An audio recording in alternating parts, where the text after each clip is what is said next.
नमस्कार. मास्टर रेसिपीजमध्ये सगळ्यांचं मनापासून स्वागत आणि गणपती बाप्पा मोरया. गणपती बाप्पाचा सीझन सुरू झाला आणि मग सगळ्यांची एक एक डिमांड सुरू झाली. Sir, without onion, without garlic, हे नका टाकू, ते नका टाकू, बटाटा नका घालू, हे नका.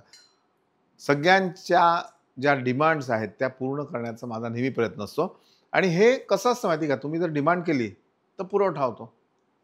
चेन सिस्टीम आहे ना. आणि मग मी शोधायला लागलो की काय करता येईल बा आपल्याला. आणि मग लक्षात आलं की आमच्या विदर्भामध्ये फार पूर्वी एक मसाले भात बनवायचे, खव्याचा मसाले भात. तेलंगी आचारी विशेष करून त्यासाठी यायचे आणि त्याच्यासाठी मसालासुद्धा व्यवस्थित समोर वाटायचे. इतका सिंपल आहे, पण चवीला अव्वल आहे की नाही? म्हणा ना रे हो म्हणून. केल्यानंतर हेच सगळे खातील की नाही? तुम्ही खाणार नाही, तुम्ही फक्त बघाल. पण निदान तुम्ही खाल्ल्या अन्नाला अगोदर जागा हो म्हणा, उत्तर देत जा. चला बनवूयाच, वेळ जातोय. 1-2 स्टारफूल, त्याच्यानंतर हिरवी वेलची 8-10, त्यानंतर कलमी 2-3 काड्या, त्यानंतर धने एक साधारण 2 चमचे आणि जायपत्री एक 3-4 अशा पाकळ्या. हे साधारण 2 वाट्या जर आपण हे घेतलं काय तांदूळ, त्याच्यासाठी आहे प्रमाण. आणि चमचाभर जिरे, पसाभर कोथिंबीर, हिरवी मिरची. ह्याला पण छान कुटून घेऊ.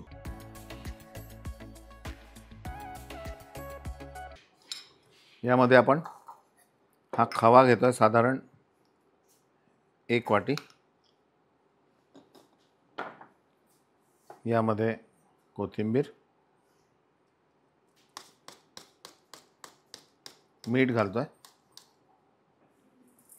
थोडी साखर आणि साधारण 1 लिंबाचा रस.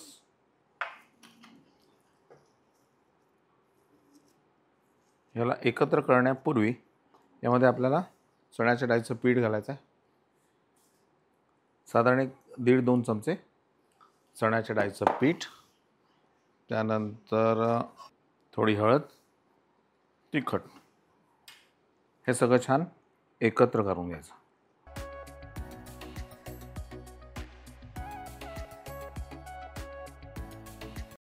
एकदा चमच्याने केल्यानंतर मग छान ह्याला हाताने मळायचं आणि याचे असे गोळे करायचे.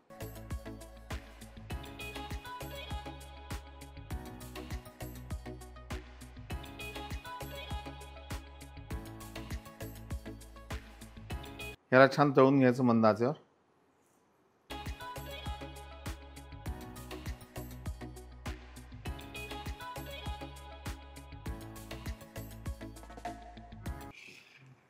खव्याचे गोळे तळताना एक लक्षात घ्या की याला खूप जास्त वेळ आपल्याला करायचं नाही आहे. जस्ट असे ब्राऊन झाले की लगेच काढायचं आहे.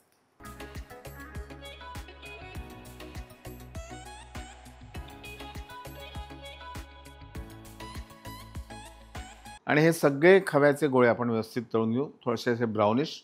आणि तोपर्यंत आपण भाताला फोडणी देण्याचं जे काम आहे महत्त्वाचं ते करूया.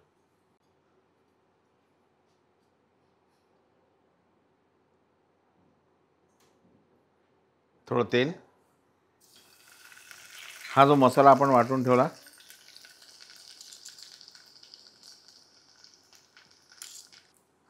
यामध्ये तिखट, हळद आणि दही घालायचं आपल्याला.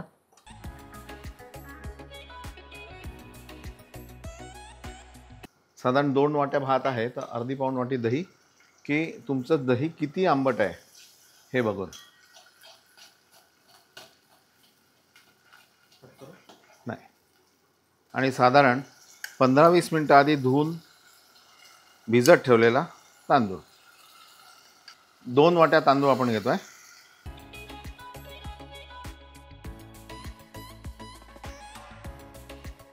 आणि साधारण आपण 2 वाट्या जर भात घेतला तर त्याच्या 1.5 पाणी आपल्याला घ्यायचं, म्हणजे 3 वाट्या पाणी.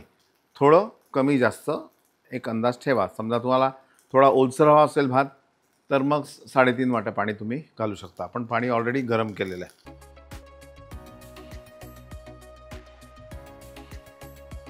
पाणी घातल्यानंतर साधारण क्वांटिटी आपल्याला लक्षात येते.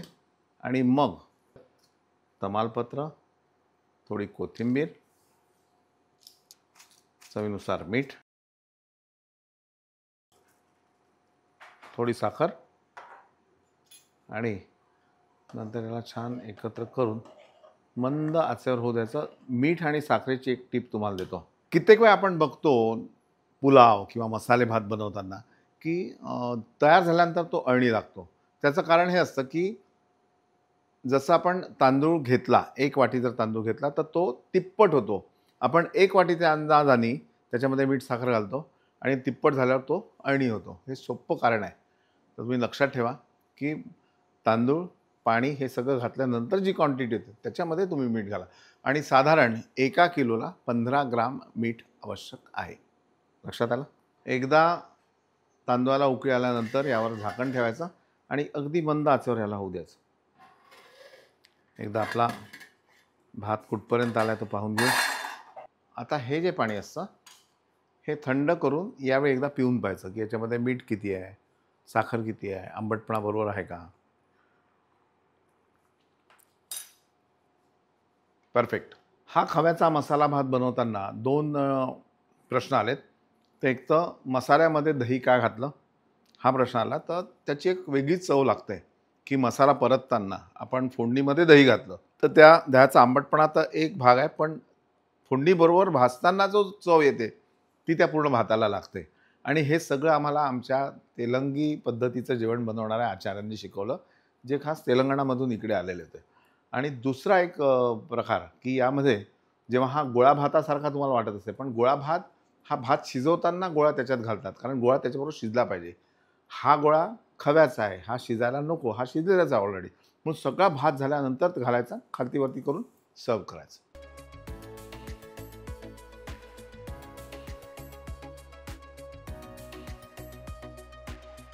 ऑलमोस्ट शिजत आलाय भात. आता यामध्ये आपण खव्याचे गोळे घालू.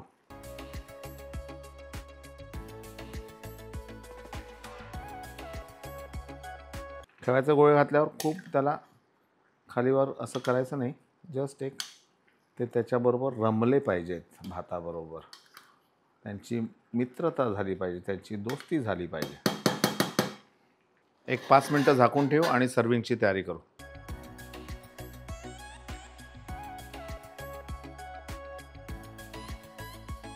सर्व करू.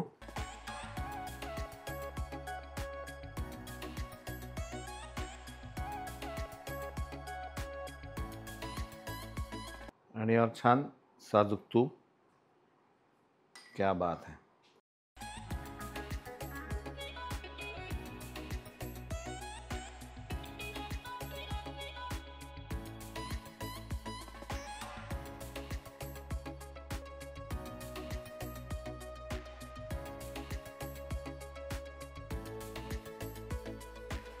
आणि हा मस्त जो खव्याचा गोळा आहे, क्या बात आहे. असा हलकेच तोडायचा.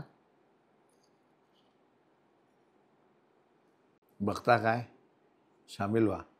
अशा पद्धतीने बाप्पाच्या नैवेद्याच्या वेळी एखादा असा प्रसाद म्हणून बनवा किंवा असंच जेवणाला बनवा. आणि सगळ्यांनी जेव्हा तारीफ करतील ना तुमची, तेव्हा पहा माझी आठवण येते का. पहा तर मास्टर रेसिपीज लाईक करा, सबस्क्राईब करा, शेअर करा.